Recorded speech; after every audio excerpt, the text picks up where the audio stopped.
so that this given function is twice differentiable at x equal to 1. So for this, first we need to find out what is f dash x, the first derivative of this function. So this is 3x squared plus 3 for x less than equal to 1 and 2ax plus b for x greater than 1, strictly greater than 1. And then we need to find the double derivative of this function. So this is from here only, let's find out the derivative. With respect to x, this is 6x for x less than equal to 1 and this is 2a for x strictly greater than 1. Now what is given to us? That this function is twice differentiable. That means f double dash exists at x equal to 1. So therefore, because f double dash x exists, so f dash x also exists at x equal to 1. So keeping this in mind, now because it is given that fx is twice differentiable, so we are writing here that f double dash at x equal to 1 exists.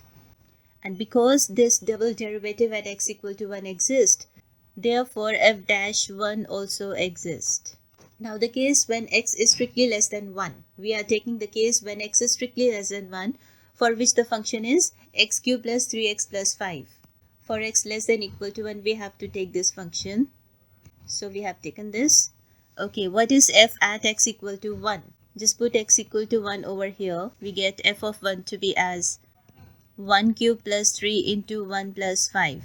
That is 1 plus 3 plus 5. That is equal to 9. Now as first derivative at x equal to 1 exists, so let's find out first left hand derivative. So the formula for that is limit x tends to 1 negative, that is for the value strictly less than 1, f of x minus f of 1 divided by x minus 1. So this is limit x tends to 1 negative. Writing this function x cubed plus 3x plus 5, because this function is for x less than equal to 1. It is given to us. Minus f of 1 is 9 divided by x minus 1. So in the numerator we are having x cubed plus 3x minus 4 divided by x minus 1. I can write this numerator to be as x minus 1 into x squared plus x plus 4. Let me write this. And cancelling this 2. So putting the limit, we get 1 squared plus 1 plus 4. That is equal to 6. Similarly, we need to calculate the right hand derivative, that is f dash 1 plus. So for that the formula is limit x tending to 1 plus. For the value strictly greater than 1, f of x minus f of 1 divided by x minus 1. So this is limit x tending to 1 plus. Okay, what is the value for function? For x greater than 1, we have to take this ax squared plus bx plus c, and f of 1 will become, we have already calculated here f of 1 to be 9. F of x equal to x cubed plus 3x plus 5 is for x less than equal to 1. That means for the values of x strictly less than 1 and also for x equal to 1 also we have to take this function, right? For x strictly greater than 1, we have to take this function. Please remember this, okay? Divided by x minus 1. Now this limit exists. Why? Because f dash 1 exists. We cannot put x equal to 1 in this step, because in that case the denominator is coming out to be 0. So that becomes undefined, right? So for the existence of this limit, we need to take this numerator to be 0 for x equal to 1. For the existence of this limit, right? So for x equal to 1, the numerator should be 0. Now for x equal to 1, this numerator is 0, the denominator is 0, the form is 0 by 0 form. So in that case, we have to apply the now L'Hopital's rule. So because it is 0 by 0 form, we are going to apply the L'Hopital's rule. This is the reason for that. So this is limit x tends to 1 plus. Okay, Differentiating the numerator with respect to x, we get 2ax plus b. Differentiating the denominator with respect to x, we get 1.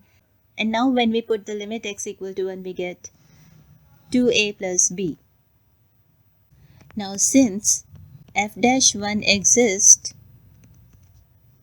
therefore the left hand derivative is equal to the right hand derivative, right? This implies what is left hand derivative?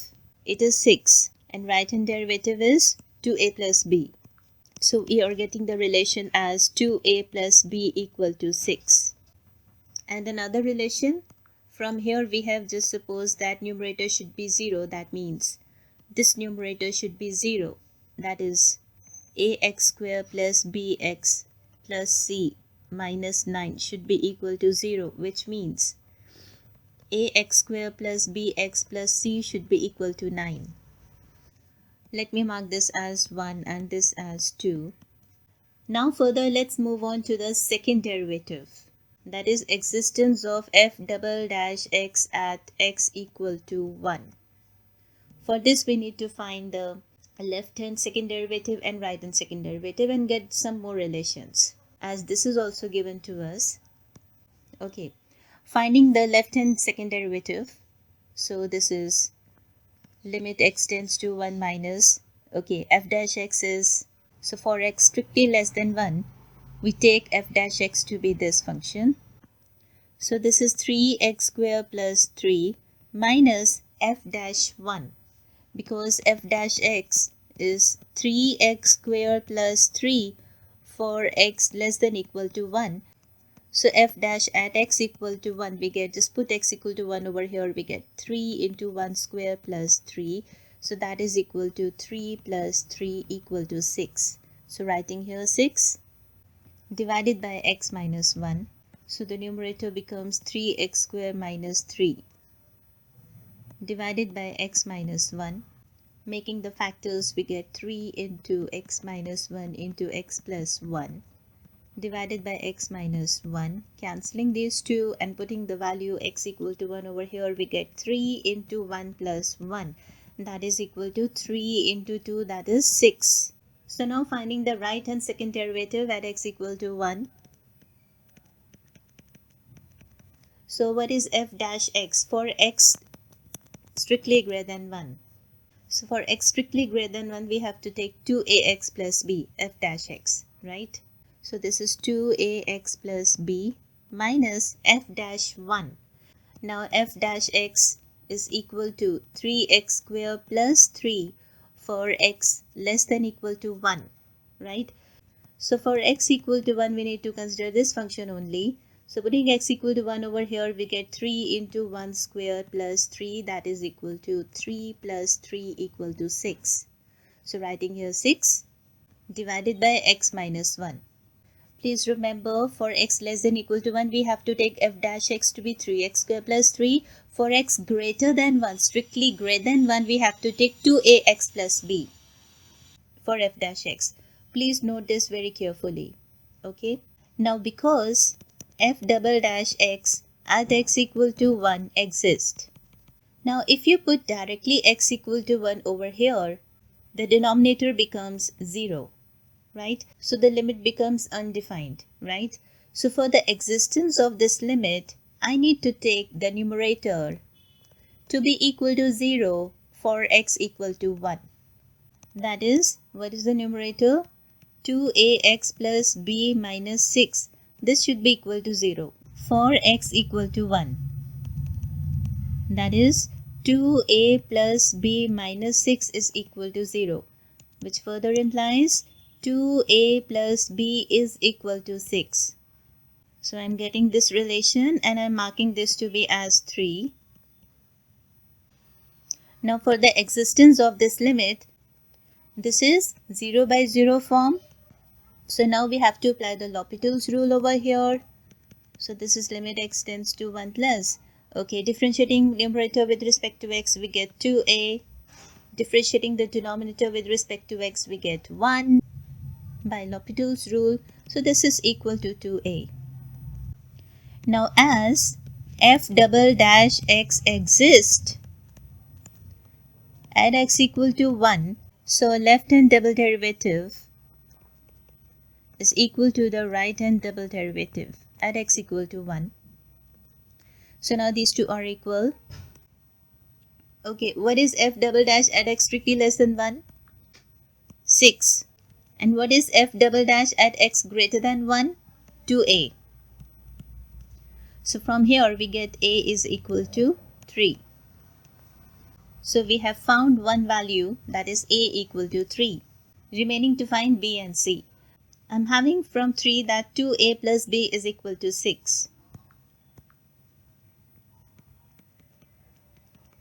Right? So now here putting the value of a, we have got a to be equal to 3 plus b equal to 6. So this is 6 plus b equal to 6, and from here we get b to be equal to 0. And then one more relation we are having. From 1 we have ax square plus bx plus c equal to 9. Because for the existence of this limit we have written that for x equal to 1 the numerator should be 0. That means this numerator should be 0 for x equal to 1. For x equal to 1. So for x equal to 1 we get, just put x equal to 1 over here, a into 1 square plus b into 1 plus c equal to 9. That is a plus b plus c equal to 9. Now I am going to use this relation, a plus b plus c equal to 9 for x equal to 1. And a plus b plus c equal to 9. Using a equal to 3 and b equal to 0, we get 3 plus 0 plus c equal to 9. That is c is equal to 9 minus 3, which is equal to 6. So we have got the values of a to be equal to 3, b to be equal to 0 and c to be equal to 6. So these are the required values. Okay, thank you. Stay blessed.